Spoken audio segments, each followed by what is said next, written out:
Phileas ഫോഗിന്റെ അവസാനത്തെ പ്രതീക്ഷയുമായിട്ടാണ് China കപ്പൽ New York തുറമുഖം വിട്ടത്. അമേരിക്കയ്ക്കും യൂറോപ്പിനും ഇടയിൽ സർവീസ് നടത്തുന്ന മറ്റു കപ്പലുകളൊന്നും തന്നെ ഫീലിയാസ് ഫോഗിന്റെ യാത്രാ പദ്ധതിയെ പിന്തുണയ്ക്കുന്നതായിരുന്നില്ല.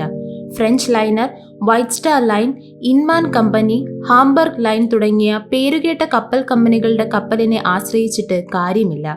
ഫ്രഞ്ച് ട്രാൻസ് അറ്റ്ലാന്റിക് കമ്പനിയുടെ കപ്പൽ മറ്റ് കമ്പനികളുടെ കപ്പലുകളേക്കാൾ വേഗതയുള്ളതും തന്റെ യാത്രയ്ക്ക് അനുയോജ്യവുമായിരുന്നെങ്കിലും അത് പുറപ്പെടുന്നത് ഡിസംബർ 14 മാത്രമാണ്. ലണ്ടനിലേക്കോ ലിവർപൂളിലേക്കോ നേരിട്ട് യാത്ര ചെയ്യാതെ ഹാംബർഗ് ലൈനിലൂടെ ലേ ഹാവ്രയിൽ എത്തിയിട്ട് അവിടെ നിന്നും സതാംപ്ടണിലേക്ക് യാത്ര ചെയ്താലും കൃത്യസമയത്ത് ലണ്ടനിലെ റിഫോം ക്ലബിൽ എത്താനാവില്ല. ഇൻമാൻ സ്റ്റീംഷിപ്പിന്റെ സിറ്റി ഓഫ് പാരീസ് എന്ന കപ്പൽ അടുത്ത ദിവസം ന്യൂയോർക്കിൽ നിന്നും ഇംഗ്ലണ്ടിലേക്ക് യാത്ര തുടങ്ങുന്നുണ്ട്. എന്നാൽ അതിൽ കയറിപ്പറ്റിയിട്ട് കാര്യമില്ല. ആ കപ്പൽ പ്രധാനമായും തൊഴിലാളികളുടെ കടത്തിനു വേണ്ടി മാത്രമാണ് ഉപയോഗിക്കുന്നത്. വേഗത തീരെ കുറവാണ്. എഞ്ചിൻ ശക്തിയേക്കാൾ യാത്രയ്ക്ക് കൂടുതൽ ആശ്രയിക്കുന്നത് കാറ്റിനെയാണ്. അതിൽ യാത്ര ചെയ്താൽ പന്തയത്തിൽ ജയിക്കാനായി ലണ്ടനിൽ എത്തിച്ചേരേണ്ട സമയവും കഴിഞ്ഞേ കപ്പൽ ലണ്ടനിൽ എത്തുകയുള്ളൂ. ഇക്കാര്യങ്ങളെല്ലാം സ്വയം ബോധ്യമായപ്പോൾ ഫീലിയാസ് ഫോഗ് സമുദ്രയാത്രയുടെ സ്ഥിതിവിവരക്കണക്കുകൾ നിത്യേന സൂക്ഷിക്കുന്ന ബ്രാഡ്ഷായുമായി ബന്ധപ്പെട്ടു. പാസ്പാർത്തു തികച്ചും തകർച്ചയുടെ വക്കിലെത്തിയിരുന്നു. 45 മിനിറ്റിന്റെ നഷ്ടം സംഭവിച്ചത് തന്റെ കുഴപ്പം കൊണ്ടാണെന്ന് അയാൾ വിശ്വസിച്ചു.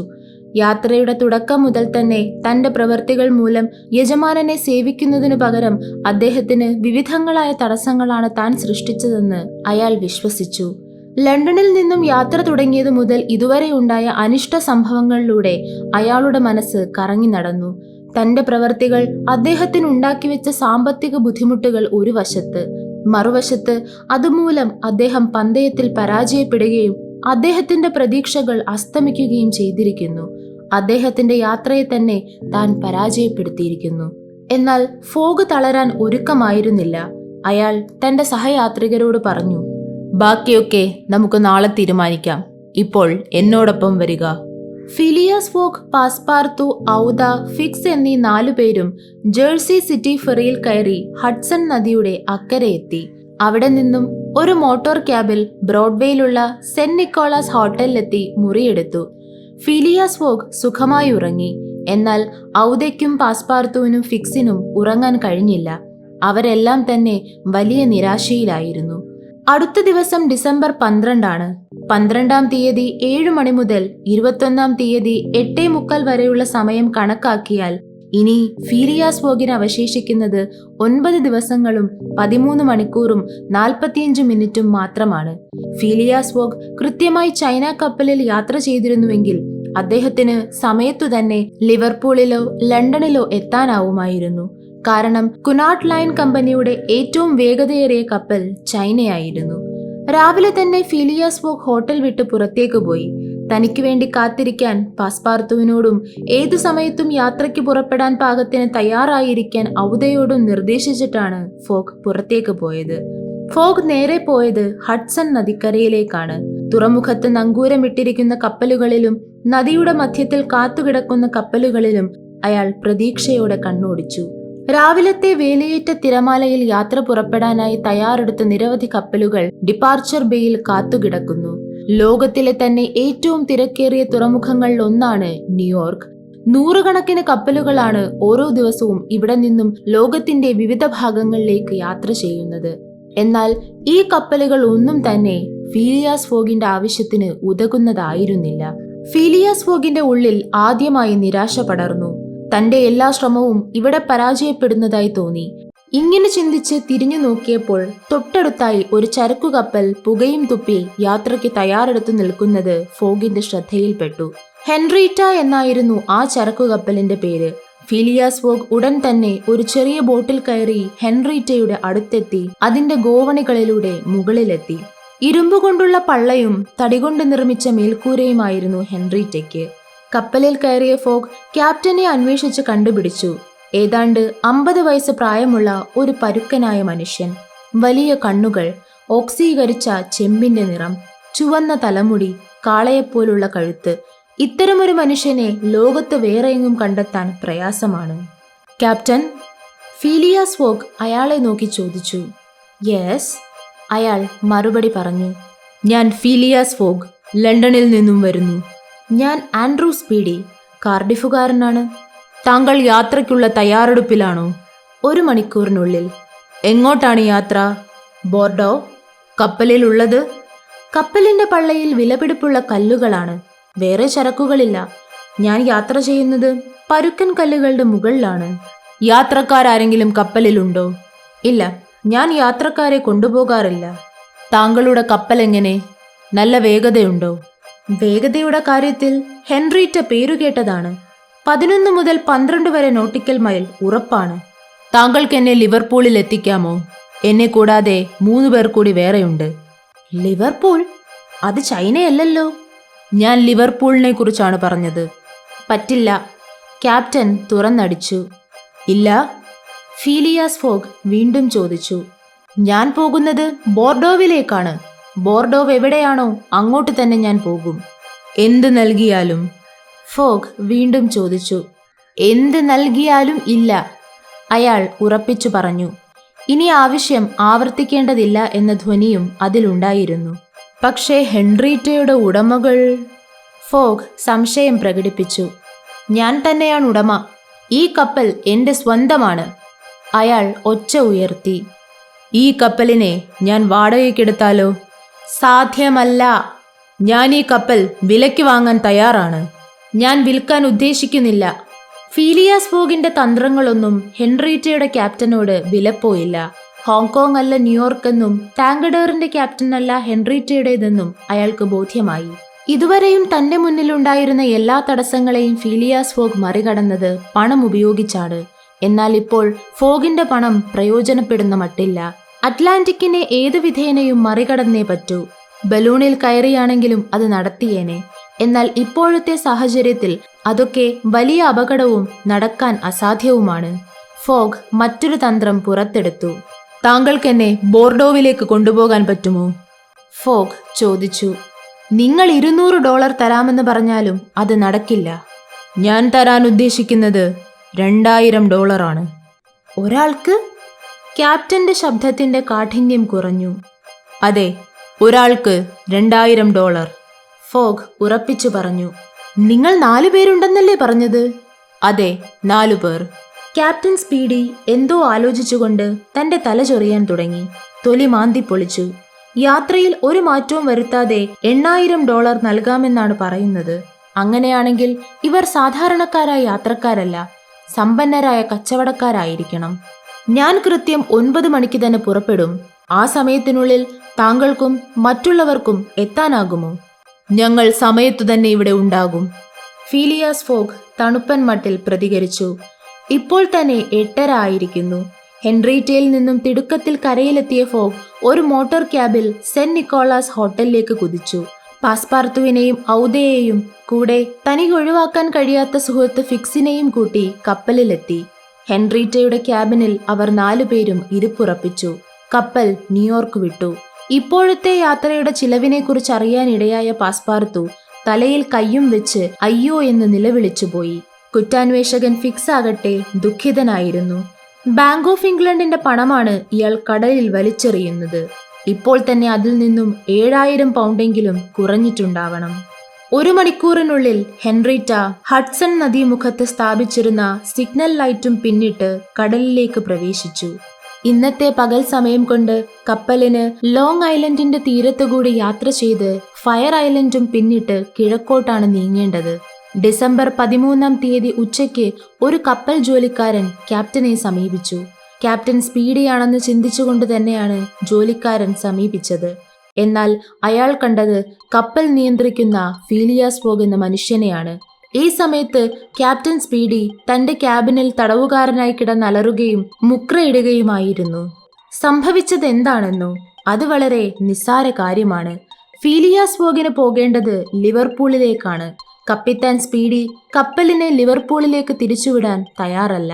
അതുകൊണ്ടാണ് ഫോഗ് ഫ്രഞ്ച് തീരമായ ബോർഡോവിലേക്ക് പോകാൻ തയ്യാറായത്. കപ്പലിലെ ക്രൂ അംഗങ്ങൾക്ക് ക്യാപ്റ്റനോടത്ര മതിപ്പില്ലെന്ന് ഫോഗ് വളരെ വേഗം മനസ്സിലാക്കി.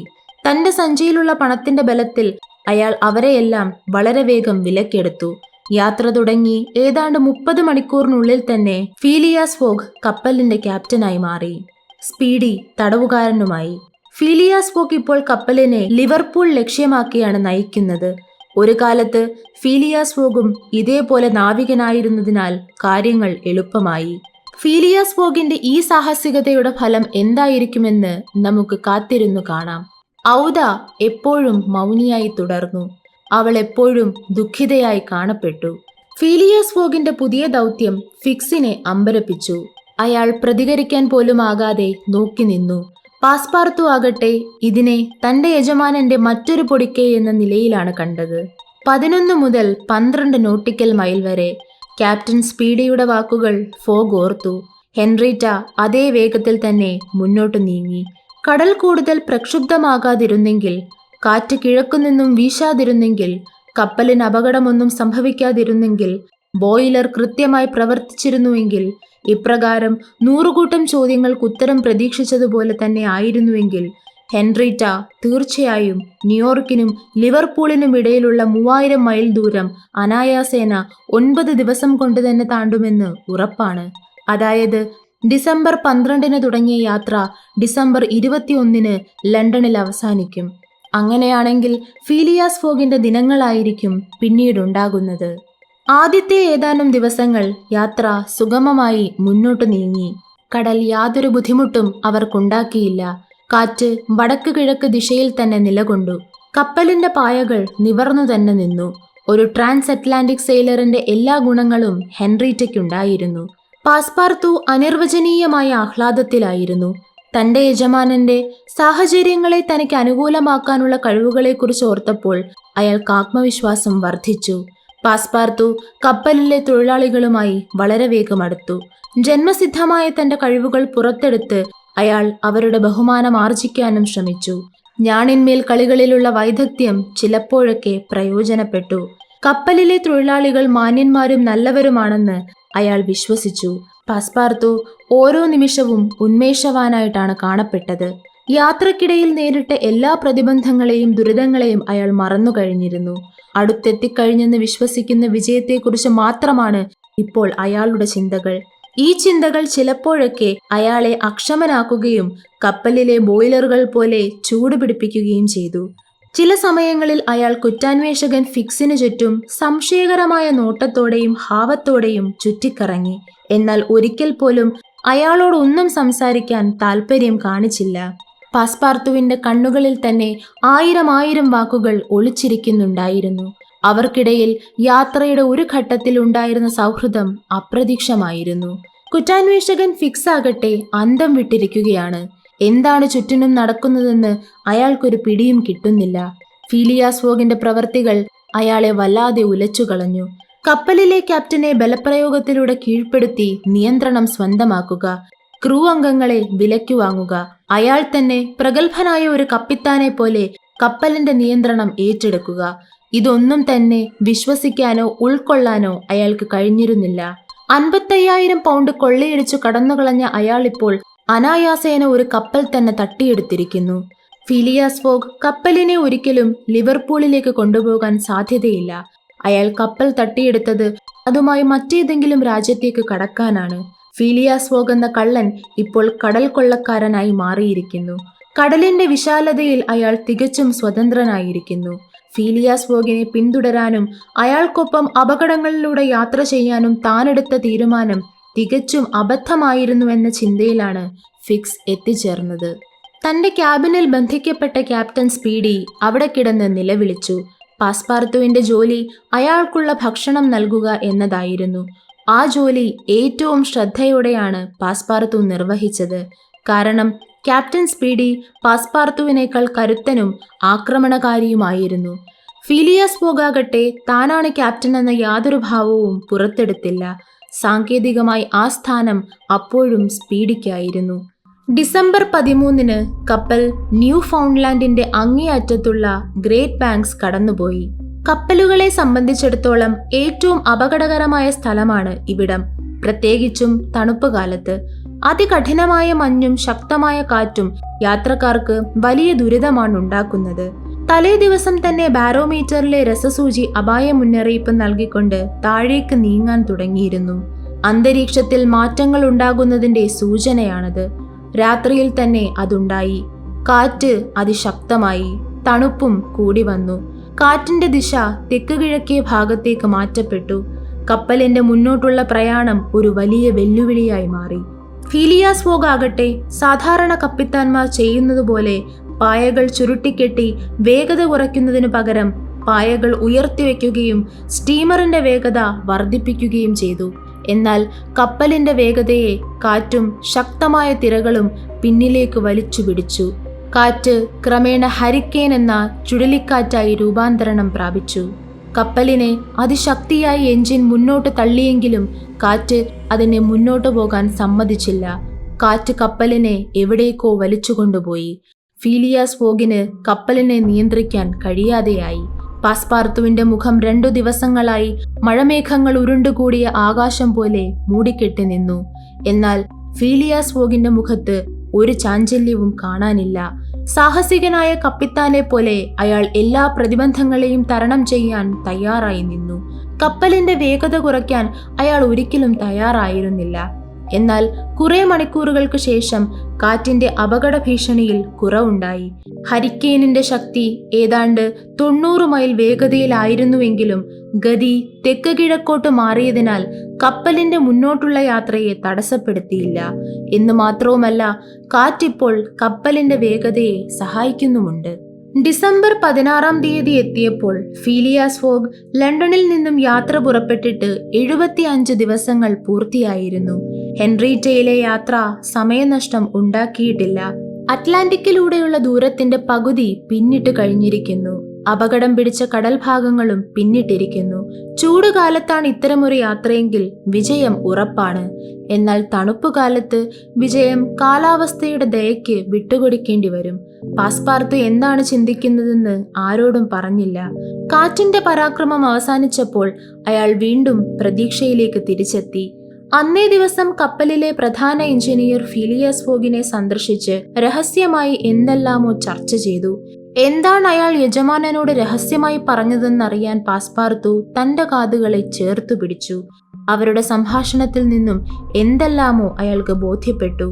നിങ്ങൾ പറയുന്ന കാര്യത്തെക്കുറിച്ച് നിങ്ങൾക്ക് പൂർണ്ണമായും ഉറപ്പുണ്ടോ? ഫോഗ് അയാളോട് ചോദിച്ചു. അയാൾ പറഞ്ഞു, എനിക്ക് ഉറപ്പുണ്ട് സർ. യാത്ര തുടങ്ങിയത് മുതൽ നമ്മുടെ ഇന്ധനം നാം ഉപയോഗിച്ച് തീർത്തുകൊണ്ടിരിക്കുകയാണെന്ന കാര്യം അങ്ങ് മറക്കരുത്. ന്യൂയോർക്കിൽ നിന്നും ബോർഡോവ വരെ മിതമായ വേഗത്തിൽ യാത്ര ചെയ്യുന്നതിനാവശ്യമായ ഇന്ധനം നാം കരുതിയിരുന്നു. എന്നാൽ ഇപ്പോൾ കൂടുതൽ ഇന്ധനം കത്തിച്ചാണ് നാം വേഗതയാർജിച്ചത്. ഇത്രയും ഇന്ധനവുമായി നമുക്ക് ലിവർപൂൾ വരെ എത്താനാവില്ല. ഞാൻ അതിനെക്കുറിച്ചൊന്ന് ആലോചിക്കട്ടെ. ഫോഗ് അയാളെ പറഞ്ഞുവിട്ടു. പാസ്പാർത്തുവിന് ഒരു കാര്യം മനസ്സിലായി. കപ്പലിലെ ഇന്ധനം തീരാൻ പോകുന്നു. ഈ പ്രശ്നത്തിൽ നിന്നും വിജയകരമായി എന്റെ യജമാനൻ പുറത്തു വന്നാൽ അദ്ദേഹം തീർച്ചയായും മഹാന്മാരിൽ മഹാൻ തന്നെ. പാസ്പാർത്തു ഉറക്കെ ആരോടെന്നില്ലാതെ പറഞ്ഞുപോയി. പാസ്പാർത്തു ഉടനെ ഫിക്സിന്റെ അടുത്ത് ഓടിയെത്തി കാര്യങ്ങൾ വള്ളിപുള്ളി വിടാതെ പറഞ്ഞു. ശരി, നിങ്ങൾക്കുറപ്പുണ്ടോ ഈ കപ്പൽ നേരെ ലിവർപൂളിലേക്ക് തന്നെയാണ് പോകുന്നതെന്ന്? ഫിക്സ് പല്ലുകൾ ഞെരിച്ചമർത്തിക്കൊണ്ട് പാസ്പാർത്തുവിനോട് ചോദിച്ചു. തീർച്ചയായും, പാസ്പാർത്തു സംശയമില്ലാതെ മറുപടി പറഞ്ഞു. നീ പമ്പര വിഡ്ഢിയാണ്. ചുമലുകൾ നിഷേധഭാവത്തിൽ കുലുക്കി ഫിക്സ് പുറത്തേക്ക് പോയി. അയാളുടെ മുഖത്ത് നോക്കി 4 വർത്തമാനം പറയണമെന്ന് പാസ്പാർത്തു ആഗ്രഹിച്ചെങ്കിലും സംയമനം പാലിച്ചു. പാവം ഓൾഡ് മാൻ. തെറ്റായ ഒരു കേസും പൊക്കിപ്പിടിച്ച് ഈ ലോകം മുഴുവനും ചുറ്റിയടിച്ച് അവഹേളിതനായതിന്റെ നിരാശയാണ് അയാൾക്ക്. അവസാനം അയാൾക്ക് തന്റെ യജമാനനെ വെറുതെ വിടേണ്ടി വന്നിരിക്കുന്നു. പാസ്പാർത്തു മനസ്സിലോർത്തു. ഫീലിയാസ് ഫോഗ് എന്തായിരിക്കും ചെയ്യാൻ പോകുന്നത്? അയാൾ എങ്ങനെ പ്രവർത്തിക്കുമെന്ന് ആർക്കും പറയാനാവില്ല. തണുപ്പൻ പ്രകൃതക്കാരനായ ആ മാന്യ വ്യക്തി ഏതായാലും ഒരു തീരുമാനത്തിൽ എത്താതിരിക്കില്ല. വൈകുന്നേരങ്ങളിൽ അയാൾ ചീഫ് എഞ്ചിനീയറെ മുടങ്ങാതെ സന്ദർശിച്ചു. തീയാളിക്കത്തട്ടെ, അവസാന ഇന്ധനവും തീരും വരെ മുന്നോട്ട് തന്നെ പോകട്ടെ, ഫോഗ് നിർദ്ദേശിച്ചു. ഹെൻറിറ്റയുടെ ബോയിലിംഗ് ബോക്സിലേക്ക് കൽക്കരി കുത്തി നിറച്ചുകൊണ്ടിരുന്നു. കപ്പലാകട്ടെ അതിന്റെ പരമാവധി വേഗത്തിൽ തന്നെ സഞ്ചരിച്ചു. എന്നാൽ 18-ാം തീയതി എത്തി. എഞ്ചിനീയർ ഫീലിയാസ് ഫോഗിനെ വീണ്ടും സന്ദർശിച്ചു. 2 ദിവസം മുൻപ് എന്താണോ അദ്ദേഹം ഫോഗിനെ ധരിപ്പിച്ചത് അത് സംഭവിക്കാൻ പോകുന്നു. ഇന്ന് വൈകുന്നേരത്തോടെ ഇന്ധനം തീരും. ഉച്ച സമയത്ത് ഫീലിയാസ് ഫോഗ് കപ്പൽ തട്ടിലിരുന്ന് കപ്പലിന്റെ ഇപ്പോഴത്തെ പൊസിഷൻ കണക്കാക്കി. എന്നിട്ട് പാസ്പാർത്തുവിനെ പറഞ്ഞയച്ച് ക്യാപ്റ്റൻ സ്പീഡിയെ കൊണ്ടുവരാൻ പറഞ്ഞു. പാസ്പാർത്തു അനുസരിച്ചു. പെട്ടെന്ന് കപ്പലിന്റെ ഡെക്കിൽ ബോംബ് പൊട്ടിച്ചിതറുന്നത് പോലെ അട്ടഹാസം മുഴങ്ങി. അത് സ്പീഡിയുടെ അലർച്ചയായിരുന്നു. അയാൾ ഒരു ബോംബ് കണക്കെ പൊട്ടിത്തെറിക്കുന്ന അവസ്ഥയിൽ ഉറഞ്ഞു തുള്ളുകയാണ്. ഏത് നരകത്തിലാണ് നമ്മൾ? അയാൾ അലറി വിളിച്ചു. എന്നാൽ അടുത്ത നിമിഷത്തിൽ തന്നെ അയാൾക്ക് ശ്വാസം മുട്ടൽ അനുഭവപ്പെട്ടു. സന്നി വരുന്നവരെ പോലെ അയാൾ കിതയ്ക്കാൻ തുടങ്ങി. എവിടെയാണ് നമ്മളിപ്പോൾ? അയാൾ അവശതയോടെ വീണ്ടും ചോദിച്ചു. അയാളുടെ മുഖം ചുവന്ന് തുടുത്തിരുന്നു. ലിവർപൂളിൽ നിന്നും 770 മൈൽ അകലെയാണ് നാം ഇപ്പോൾ. ശാന്തസ്വരത്തിൽ ഫീലിയാസ് ഫോഗ് മറുപടി പറഞ്ഞു. കടൽ കൊള്ളക്കാരാ? ഫീലിയാസ് ഫോഗിനെ നോക്കി അയാൾ വീണ്ടും ഒച്ച വെച്ചു. സർ, തീർച്ചയായും ഞാൻ അങ്ങയെ സ്വതന്ത്രനാക്കും. എവിടെ? ബോർഡോയിലാണോ? ഞാൻ ചോദിക്കുന്നത് താങ്കൾ ഈ കപ്പൽ വിൽക്കുന്നുണ്ടോ എന്നാണ്. ഇല്ല, ഒരു ചെകുത്താനും ഞാൻ എൻ്റെ കപ്പൽ നൽകില്ല. അയാൾ ഉറച്ച ശബ്ദത്തിൽ മറുപടി പറഞ്ഞു. ഞാൻ ചോദിച്ചതിന് കാരണമുണ്ട്. ഞാൻ ഈ കപ്പൽ കത്തിക്കാൻ പോവുകയാണ്. ഫോഗ് തൻ്റെ സ്വതസിദ്ധമായ ശാന്തതയിൽ തന്നെയാണ്. എന്റെ കപ്പൽ കത്തിക്കാനോ? ഈ കപ്പലിന്റെ അപ്പർ ഡെക്കെങ്കിലും കത്തിക്കാതെ വഴിയില്ല. ഇന്ധനം തീർന്നിരിക്കുന്നു. എന്റെ കപ്പൽ കത്തിക്കാനോ? അതും $50,000 വില വരുന്നത്? ക്യാപ്റ്റൻ സ്പീഡി കൂടുതൽ അസ്വസ്ഥനായി. അയാൾക്ക് വല്ലാതെ ശ്വാസതടസ്സവും അനുഭവപ്പെട്ടു. ഇതാ $60,000 ഉണ്ട്, എടുത്തുകൊള്ളുക. ഫീലിയാസ് ഫോഗ് തന്റെ സഞ്ചിയിൽ നിന്നും പണമെടുത്ത് അയാൾക്ക് നീട്ടി. ഒരു നിമിഷം ശാന്തനായി അയാൾ ഇരുന്നു. അയാളുടെ കോപം തപിച്ചു. ഇതുവരെയും അനുഭവിച്ച തടവു ജീവിതത്തെ അയാൾ പെട്ടെന്ന് മറന്നു. തന്റെ യാത്രക്കാരോട് തോന്നിയിരുന്ന എല്ലാ പകയും അയാളിൽ നിന്നും ഒലിച്ചുപോയി. അയാളുടെ കപ്പലിന് 20 വർഷത്തെ പഴക്കമുണ്ട്. ഇപ്പോഴിതൊരു സ്വർണ്ണ ഖനിയാണ്. പൊട്ടാനായി തീപിടിച്ച ആ ബോംബ് നിർവീര്യമായി. ഫീലിയാസ് ഫോഗ് ആ ബോംബിന്റെ ഫ്യൂസ് തന്നെ ഊരിക്കളഞ്ഞു. തീർച്ചയായും കപ്പലിന്റെ ഇരുമ്പ് കൊണ്ടുള്ള പള്ളഭാഗം എനിക്കുള്ളതാണ്. അയാൾ ഫീലിയാസ് ഫോഗിനേക്കാൾ ശാന്തതയോടെയാണ് സംസാരിച്ചത്. ഇരുമ്പ് ബള്ളയും എഞ്ചിനും എടുത്തുകൊള്ളുക, ഫോഗ് പറഞ്ഞു. സമ്മതിച്ചിരിക്കുന്നു. ക്യാപ്റ്റൻ സ്പീഡി നോട്ടുകൾ എണ്ണി തിട്ടപ്പെടുത്തി പോക്കറ്റിൽ തിരുകി. ഇതെല്ലാം കണ്ടുനിന്ന പാസ്പാർത്തു ആകെ വിളറി വെളുത്തു. കുറ്റാന്വേഷകൻ ഫിക്സ് സ്ട്രോക്ക് വന്ന പോലെ തളർന്നിരുന്നു. ഏതാണ്ട് 20,000 പൗണ്ട് ഇപ്പോൾ തന്നെ ചിലവായി കാണണം. ഇപ്പോഴിതാ കപ്പലിന്റെ പള്ളയും എഞ്ചിനും അയാൾക്ക് വെറുതെ കൊടുക്കുന്നു. ഈ പ്രവർത്തികളെല്ലാം തെളിയിക്കുന്നത് ബാങ്കിൽ നിന്നും 55,000 പൗണ്ട് കൊള്ളയടിച്ചത് ഇയാൾ തന്നെയാണെന്നാണ്. പണം മുഴുവൻ പോക്കറ്റിലാക്കി ആൻഡ്രൂ സ്പീഡി ഫീലിയാസ് ഫോഗിനെ നോക്കി. സർ, അങ്ങിതൊന്നും കണ്ട് അതിശയപ്പെടേണ്ടതില്ല. ഡിസംബർ 21-ാം തീയതി രാത്രി 8:45 ലണ്ടനിൽ എത്തിച്ചേരാൻ കഴിഞ്ഞില്ലെങ്കിൽ എനിക്കുണ്ടാകുന്ന നഷ്ടം 20,000 പൗണ്ടാണ്. ന്യൂയോർക്കിൽ വെച്ച് എനിക്ക് സമയത്തിന് കപ്പലിൽ എത്താനായില്ല. താങ്കളാകട്ടെ എന്നെ ലിവർപൂളിലേക്ക് കൊണ്ടുപോകാനും തയ്യാറായില്ല. ഞാൻ ചെയ്തതെല്ലാം ശരിയായ കാര്യങ്ങൾ തന്നെയാണ്. ഇപ്പോൾ ഏതാണ്ട് $40,000 ലാഭമാണ് എനിക്കുണ്ടായിരിക്കുന്നത്. ആൻഡ്രൂ സ്പീഡി തന്റെ വലിയ വാ തുറന്ന് ചിരിക്കാൻ ശ്രമിച്ചു. ക്യാപ്റ്റൻ ഫോഗ്, ശരിക്കും പറഞ്ഞാൽ താങ്കളുടെ സിരകളിൽ ഒഴുകുന്നത് യാങ്കികളുടെ രക്തം തന്നെയാണ്. അപ്പോൾ ഈ നിമിഷം മുതൽ ഈ കപ്പൽ എന്റെ സ്വന്തമാണ്, ഫീലിയാസ് ഫോഗ് പറഞ്ഞു. തീർച്ചയായും. കപ്പലിന്റെ അടിമരം മുതൽ കൊടിക്കൂറ വരെയുള്ള തടി കൊണ്ട് നിർമ്മിച്ചതെന്തും താങ്കളുടെ സ്വന്തമാണ്, അയാൾ മറുപടി പറഞ്ഞു. നല്ലത്. തടി കൊണ്ട് നിർമ്മിച്ച എല്ലാ ഉപകരണങ്ങളും പൊളിച്ചെടുത്ത് ഇന്ധനമാക്കുക, ഫീലിയാസ് ഫോഗ് എഞ്ചിനീയറോട് നിർദ്ദേശിച്ചു. എത്രമാത്രം തടി ബോയിലറിൽ എത്തിച്ചാൽ കപ്പലിന്റെ എഞ്ചിൻ മുന്നോട്ട് കുതിക്കുമെന്ന് ഒരാൾ ഊഹിക്കാൻ പോലും ആകുമെന്ന് തോന്നുന്നില്ല. ഏതായാലും അന്നേ ദിവസം കപ്പലിന്റെ അപ്പർ ഡെക്ക്, ക്രൂ ക്യാബിൻ തുടങ്ങിയവ കപ്പലിൽ നിന്നും അപ്രത്യക്ഷമായിരുന്നു. ഡിസംബർ 19-ാം തീയതി ആയപ്പോഴേക്കും കപ്പലിന്റെ കൊടിമരം കഷ്ണങ്ങളായി മുറിച്ച് അടുപ്പിലാക്കി. കപ്പലിൽ അവശേഷിച്ചിരുന്ന ചെറുതടികൾ പോലും ബോയിലറിലേക്ക് തള്ളിക്കയറ്റി. പണിയെടുത്ത് ക്രൂ അംഗങ്ങൾ തളർന്നിരുന്നു. പൊളിക്കുന്ന പണിക്ക് പാസ്പാർത്തു മിടുക്കനായിരുന്നു. ഒരു 10 പേർ ചെയ്യേണ്ട പണി അയാൾ ഒറ്റയ്ക്ക് ചെയ്തു തീർത്തു. ഡിസംബർ 20-ാം തീയതി എത്തിയപ്പോഴേക്കും ഹെൻറീറ്റ എന്ന ചരക്കുകപ്പൽ വെറുമൊരു കടത്തുവള്ളം മാത്രമായി മാറിയിരുന്നു. എന്നാൽ അന്നേ ദിവസം അവർക്ക് സന്തോഷിക്കാൻ വകയുണ്ടായിരുന്നു. ഐറിഷ് തീരവും ഫാസ്റ്റ്നെറ്റ് ലൈറ്റ് ഹൗസും അവരുടെ കണ്ണിൽപ്പെട്ടു. രാത്രി 10 മണിക്ക് അവർ ക്യൂൻസ് ടൗണിന് സമീപം എത്തിച്ചേർന്നു. പന്തയമനുസരിച്ച് ഫീലിയാസ് ഫോഗിന് ലണ്ടനിൽ എത്തിച്ചേരാൻ ഇനി 24 മണിക്കൂർ സമയം പോലുമില്ല. എന്നാൽ ഹെൻറിറ്റ അതിന്റെ ഫുൾ സ്പീഡിൽ യാത്ര ചെയ്താൽ ഫോഗിന് ഈ സമയം കൊണ്ട് ലിവർപൂളിൽ എത്താവുന്നതേയുള്ളൂ. പക്ഷേ നിർഭാഗ്യവശാൽ അതിലെ അവസാനത്തെ തടിയും എരിഞ്ഞു തീർന്നിരുന്നു. ക്യാപ്റ്റൻ സ്പീഡിയും ഇപ്പോൾ ഫീലിയാസ് ഫോഗിന്റെ പക്ഷത്താണ്. ഫീലിയാസ് ഫോഗിന്റെ യാത്രാ പരിപാടിയിൽ അയാൾക്കും താല്പര്യം തോന്നി. സർ, സംഭവിക്കുന്നതെല്ലാം താങ്കൾക്കെതിരാണല്ലോ. നമ്മളിപ്പോൾ ക്യൂൻസ് ടൗണിന് സമീപം എത്തിയതേ ഉള്ളൂ. ക്യാപ്റ്റൻ സ്പീഡി ഫോഗിന്റെ മുഖത്തേക്ക് സഹതാപത്തോടെ നോക്കി. ആ വെളിച്ചം കാണുന്നത് ക്യൂൻസ് ടൗൺ ആണോ? ഫോഗ് അന്വേഷിച്ചു. അതെ, ക്യാപ്റ്റൻ പ്രതികരിച്ചു. നമുക്ക് തുറമുഖത്തേക്ക് എത്താനാകുമോ? അടുത്ത 3 മണിക്കൂറത്തേക്ക് സാധ്യമല്ല. വേലിയേറ്റ സമയം വരെ കാക്കണം. ശരി, കാത്തിരിക്കാം. ഫീലിയാസ് ഫോഗ് അപ്പോഴും ശാന്തത കൈവിട്ടിരുന്നില്ല. ഒരിക്കൽ കൂടി തനിക്കു നേരെ ചീറിയെടുക്കുന്ന ദൗർഭാഗ്യമെന്ന വിധിക്കെതിരെ ശക്തനായി പോരാടാനുള്ള കരുത്ത് ആ മുഖത്ത് ദർശിക്കാനാകും. ക്യൂൻസ് ടൗൺ ഐറിഷ് തുറമുഖമാണ്. അമേരിക്കയിൽ നിന്നും എത്തുന്ന കപ്പലുകൾ ഐറിഷ് തുറമുഖത്താണ് തപാലുകളും മറ്റും ഇറക്കിയിട്ട് യാത്ര തുടരുന്നത്. ഈ തപാലുകൾ ശേഖരിച്ച് ഡബ്ലിനിലേക്ക് പോകാനായി ഈ സമയം എക്സ്പ്രസ് ട്രെയിനുകൾ അവിടെ തയ്യാറായി നിൽക്കും.